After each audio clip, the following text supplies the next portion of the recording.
back with another blind food review. We're actually trying the Tabasco sauce cheesy loaded fries from Hungry Jack's this time instead of the tangy barbecue. They stitch your stuff proper. This is the difference, I guess. I don't know if there is a difference. I can't see it, but we're gonna try it, mate. I said it in the last one, so I don't like this stuff though. I'm scared right now eating this. Fucking Jesus Christ.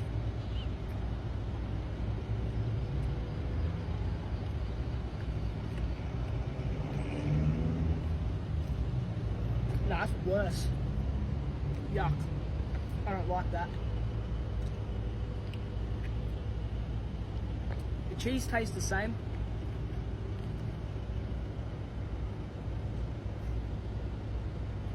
No, that's a gross combination. Oh, yuck. Look, the cheese on its own, if you get it in this, is the same. The spice though, nah, it ruins it for me. I'm gonna go fucking a 3 out of 10 for the Tabasco.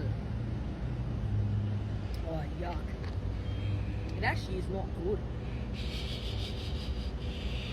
3 out of 10, let's go. Yeah, that's awful.